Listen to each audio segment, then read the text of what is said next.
Ce sont des accusations infondées qui n'ont aucune base, c'est seulement pour déstabiliser le pays. Vous savez, les Occidentaux nous cherchent à nous déstabiliser depuis des années. Ils ont envoyé des mercenaires, ils ont financé des coups d'État. Et ils ne s'arrêtent pas. Chaque année, à chaque moment, ils ne dorment pas. Parce que pour eux, la Guinée équatoriale est un pays qui a beaucoup de richesses et que ce n'est pas normal que les Africains puissent gérer eux-mêmes leurs propres richesses. Je n'ai rien fait. Il n'y a rien contre moi.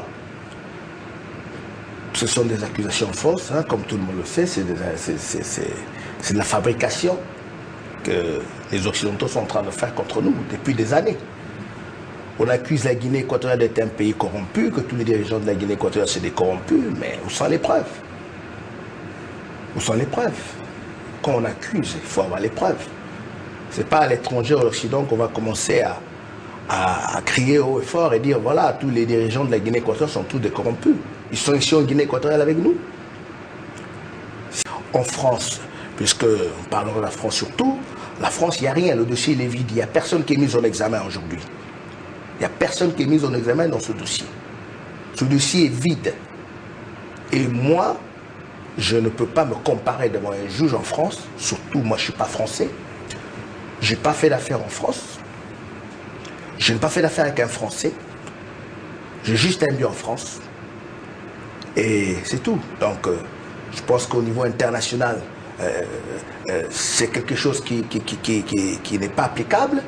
Hein? Comment aujourd'hui un juge en France peut convoquer un vice-président? C'est comme si le juge de la Guinée équatoriale faisait la même chose. Convoquer le président Hollande pour qu'il vienne se déclarer tous les abus que les compagnies françaises sont en train de faire ici en Guinée équatoriale. Hein? Et s'il ne se présente pas, on lui fait un mandat d'arrêt. C'est la même chose.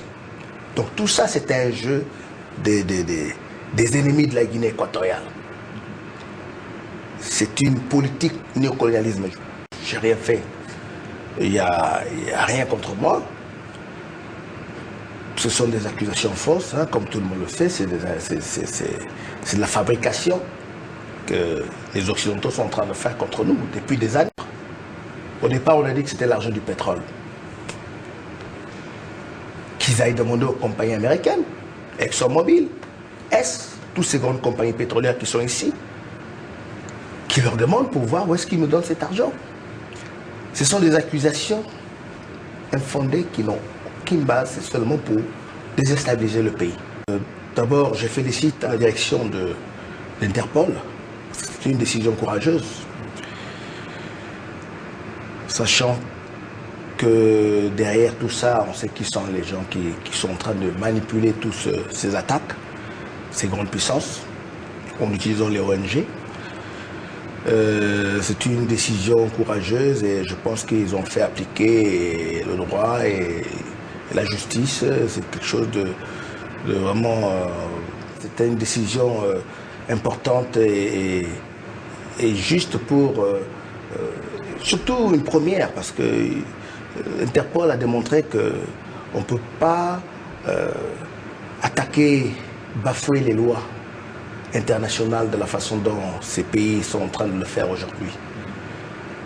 Il y a des lois qui existent au niveau international, il y a la souveraineté des États. Et je pense que avec cette décision, cela démontre que l'Interpol est partial par rapport à toutes ces attaques qui sont en train d'être faites contre la Guinée équatoriale et ma personne. Le salaire annuel de M. Teodoro Nguema Obiang est de $6 000 par an et il a un patrimoine estimé à plusieurs dizaines de millions d'euros. Et on n'a pas envie que la France serve de refuge à des avoirs d'origine criminelle.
C'est le deuxième plus gros client que nous ayons dans la boutique. Alors, vous pouvez pas passer ici à l'hôtel?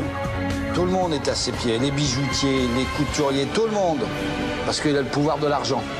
Il a les milliards. Donc personne dit non. Les trafiquants de drogue, escrocs ou même dictateurs, et ils blanchissent leur argent dans des produits de luxe. Ça, c'est l'ambassadeur de la Guinée équatoriale. Regarde-le, lui. Il bouffe, Salut, je viens faire le point des voitures qu'on a saisies. Ça ira pour financer des écoles, des routes, au même titre que les impôts et tout le reste. C'est une recette publique. Ça, c'est la suite royale. Il y a 2 salons.